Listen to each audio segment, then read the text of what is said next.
Okay, mana la kahia Honbil Cable Channel apanina nave kuna chibai bokina konvaidon ahe paitelai pau sinna to kisai tu ma igiente mitam pian phatwam pi hi china television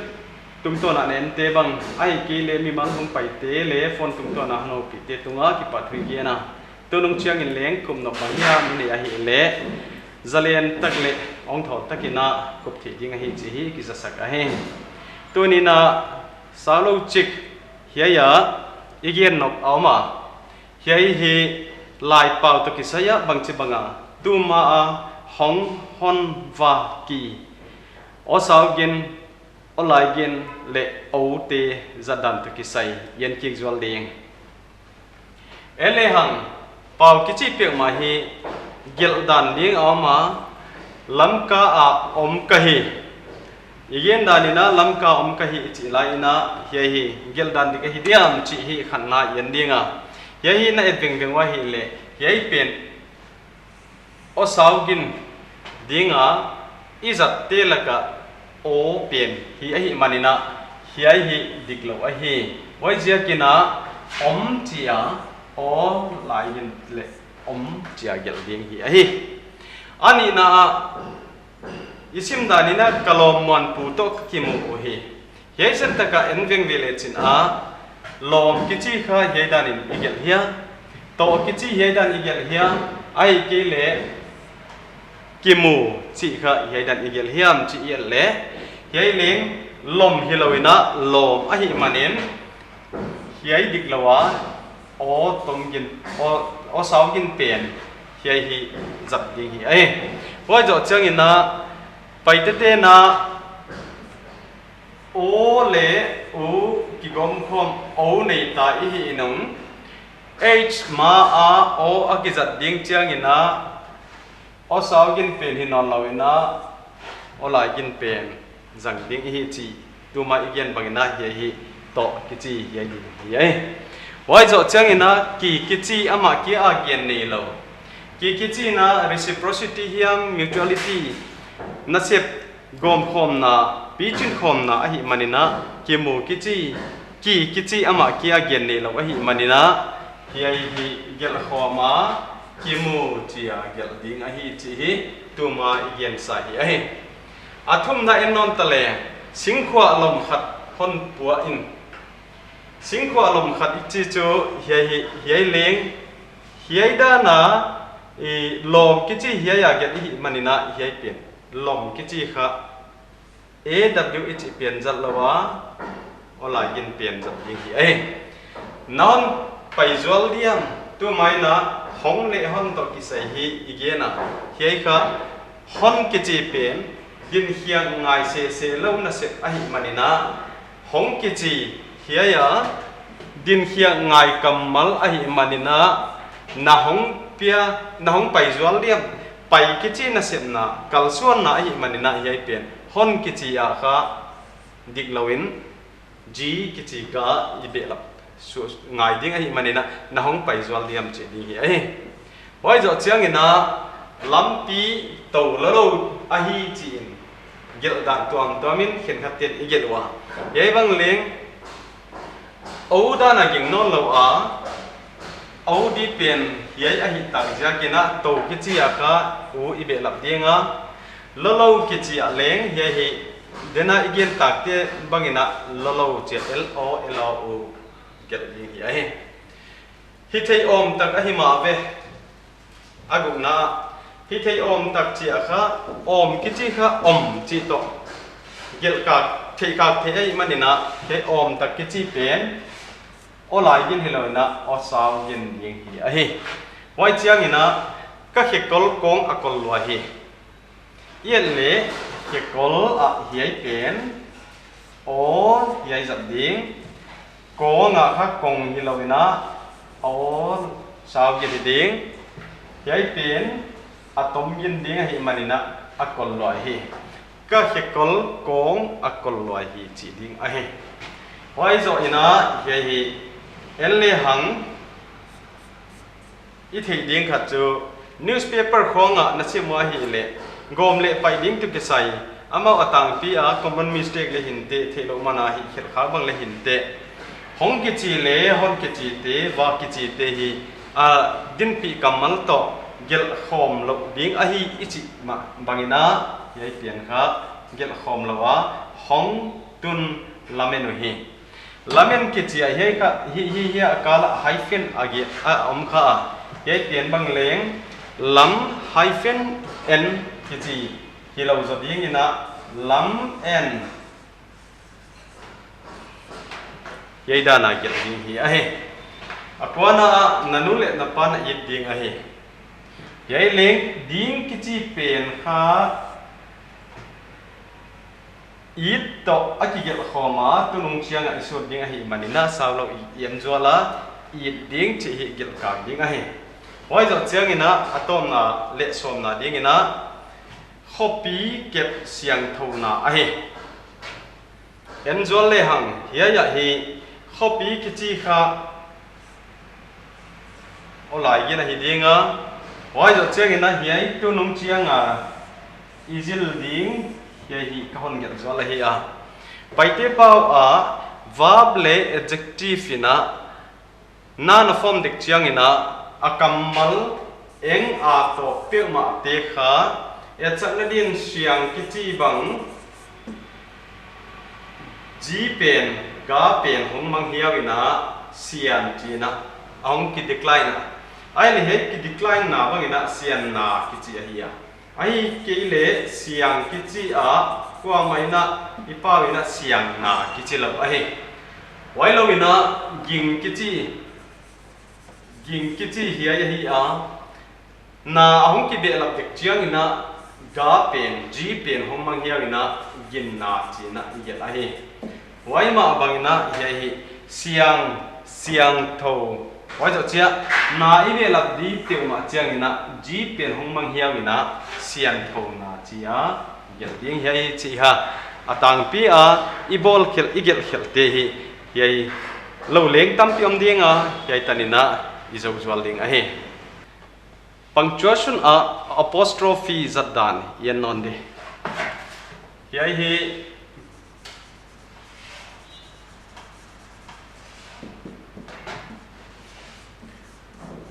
apostrophe ya hi a ipawa ihong pau khiak chiang ina ipau dana kha apostrophe zat loina hian khatte hi iwagen kha echang na dina ken hiai hi bangdang hi loina ke in china a hi a hoi hi tale k a n i atil kha ke a hiai i atil kha ke hiai i til na ding mun a kha apostrophe ki jang a hi manina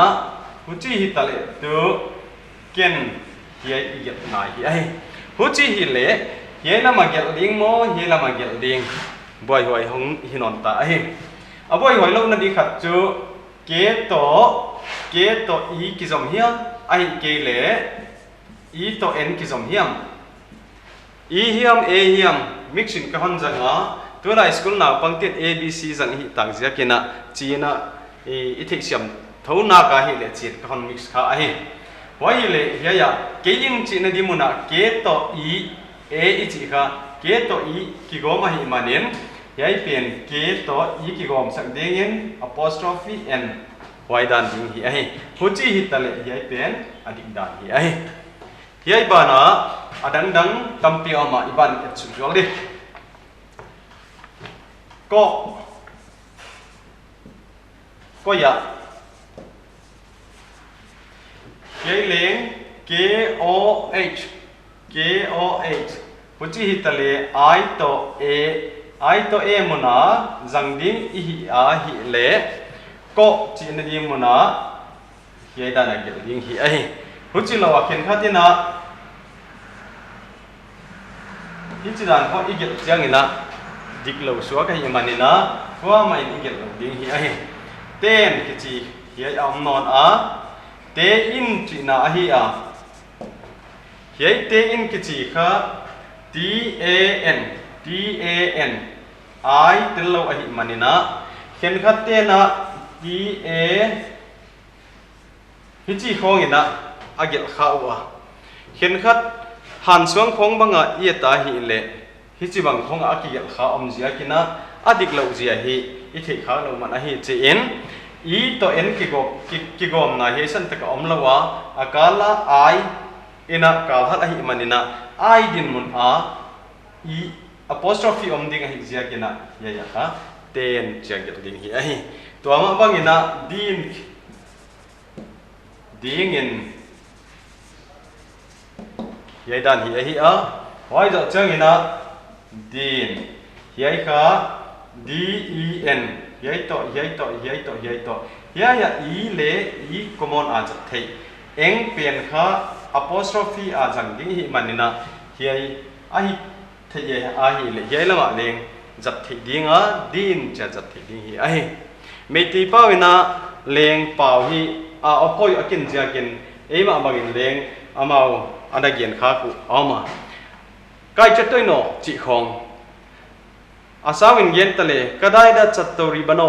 chi a hi a ama hi kai chatoi no chi khong ai ke le ye infal to lamka ki kala khwa khat phau chakhai chi na yena wai bale phau gak chawi khai hi a hi manina to te expanded form a ihon gel dek chiang ina ya hi contract form a thumal izat te expanded form a get lo in leng expanded form la na hi apostrophe ko leng kilom hizo hi a hi chi hi ilai pau to kisaya gen to a hi le a hi ke le chi bang kha igel chiang in hi chin sau pi a oma yong pau chiang ina ai ke ichia wai to ai ke koi san taka apostrophe koi ding hi mi chi le hia ya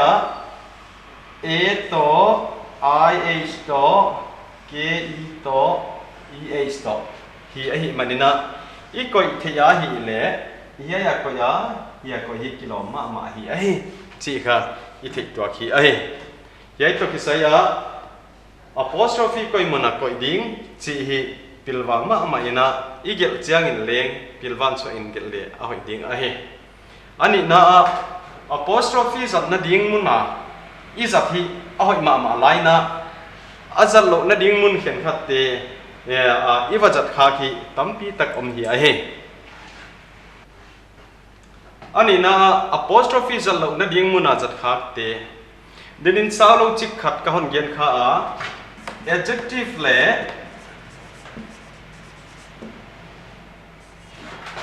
verb kamal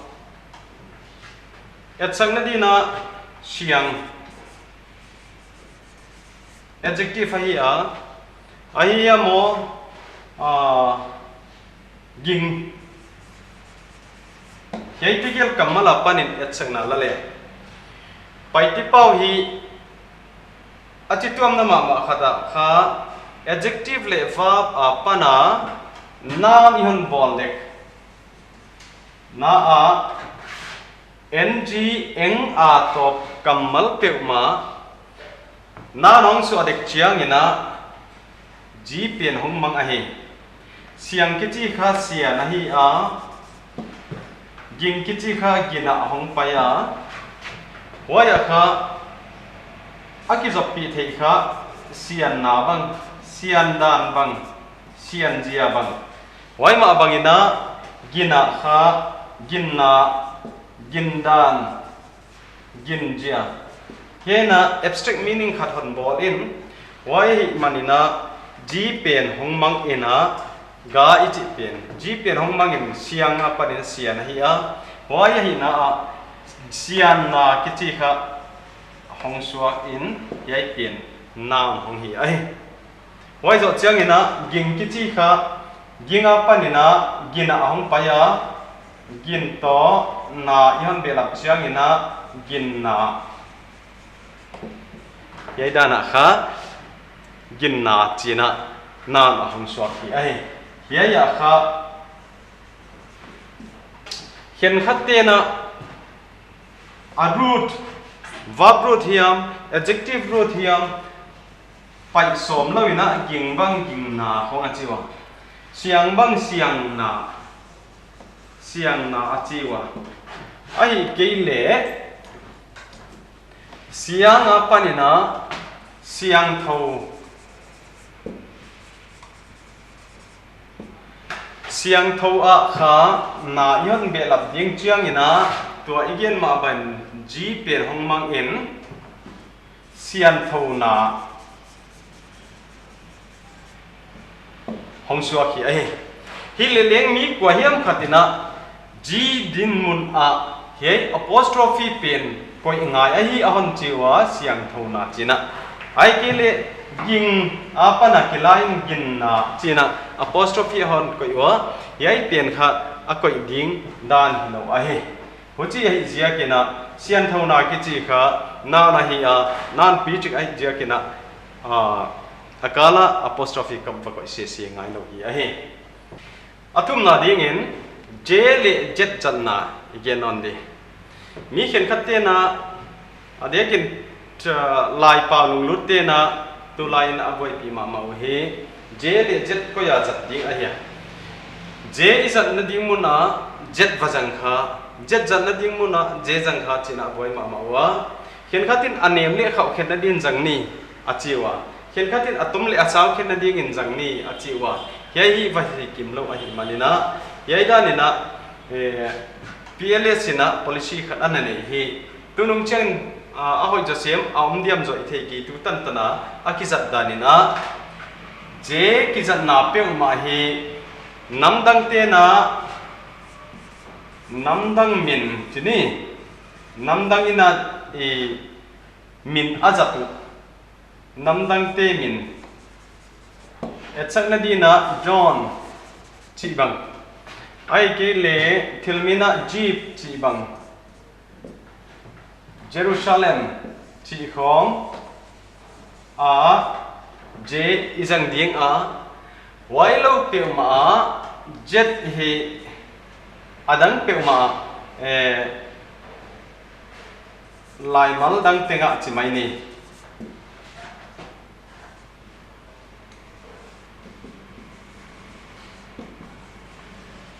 lai mal a jet jat theina tenga jang le hiya hi bai lamma ma swa khi a hi je zat na ihan et chiang in midang nam dang te na nan min ahon zat na tengwa izang lel linga wailo pe ma jet jat dinga hi jing isa igen ro chiang ina jing ki chi hi ni anem kai a hi a jing ki chi to om a hi manina jing ai kele jing kichi oma hi manina double vowel I ni e ni hi hi jang le ham adi pian mai ke de diam chi om thei manina jing jet ina lam sound ding hi le lam tom na ding gen tol hi chena PLS in hi policy he bang anani dan hi ai tu ni ta na iselo neutric et king na in is dinga tu ne dina zole chi ai amasai na tu ma i geno hong ki chi kha din khiang ngai yen lai ding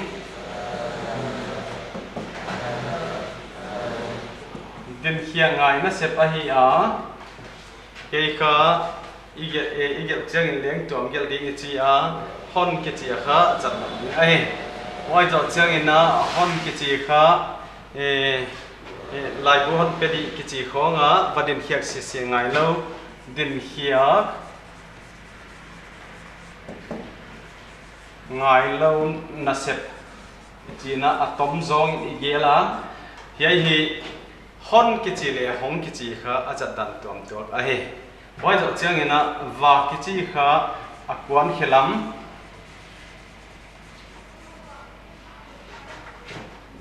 kwan khilam na sep yai te hi wak nya na hi ya kwan khilam na sep a he ki chi na English in get le reciprocity le mutuality iti ya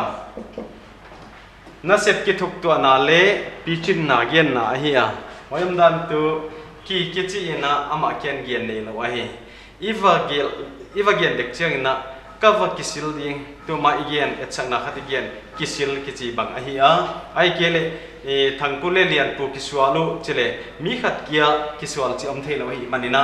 khalle khat na sep ki chin na hi manina ya hi ki jang hi a hi yai teng thum igel chiang ina adin pi kamal te to gel khom lo tom gel ding a hi yai leng igel chiang ina adin pi kamal to gel tuam lo a gel khom ding a hi etchang na din kisil chi bang hi tale sil to igel khom te ding a hi bangjagin ki ina ama ken gen nei lo a hi vaina kon khilam ge na honina din khiang ngai na sep ngai lo na sep ge na hongin din khiang ngai na sep age na hi hoi sia ke na ki chi pian ama kia gen nei lo hi manina adin pi kamal to igel khom te ding a hi chi hi gen thak a hi hima le vowel laimal a e i o u i te e pawa chisagi oma a o saugen a e o le u te wai te to igel ke se di yai te to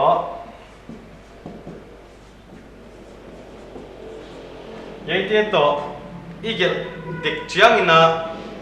akala hyphen ko yin hi ai pandan tu ki it ki at chi te khom ke te hi gel dan ding hi ai ani na a yet khom non den ma yet khom non hi apostrophe zat na to ki sai a hi a apostrophe is at chiang ina ipilwan ma ding khat ka hon gen tu ten ki chi kha hi ai hi ipau chiang ina contract form ki pau na hi le leng evagel chiang ina te in a hi a t a n anoya ka hon sut pen teng kha ki gel kha hi man kha ye e ki chi english a I pen muna kha apostrophe ahong din angai a hoi tu hi dan hi ai hochi hi tale ten ki chi apostrophe I din muna e din muna kha ahong din ai mi khen khat te na hi chi banga ahon gel chiang na adik lo hong so ki ai ya kha te in ki chi e le n ki jom na omlo hi manina ya hi dik lo ai chi hi dena gen hi ai hoi zo chiang ina ei pawa na hong ki bol na dinga adjective le va kamal enga to pe ma siang ki chi kha na hong so chiang ina siang na ki chi lo in ji ga pen kha hong mang hi ai wai hi na kha sian na ki chi ai tunung chiang ina na mi hon sin chiang ina yen khom dinga hile hiai muna adjective root siang apa ni na adjective root yai ji muna hi koi dinga hi chi ina ken khaten again wa yai pen kha arut hoi pen gel lawa hi chi banga chian na chia gel ding hi chi kha tunia salo isin the hi a navikuna hi na thei siam kilamena kwa hi amena don nop nei a kan nop nei ya ma hi le chi lai tu a ko hi ki hong taka om ka hi chi leng ki sa sa hi ai tanina yun sak phot di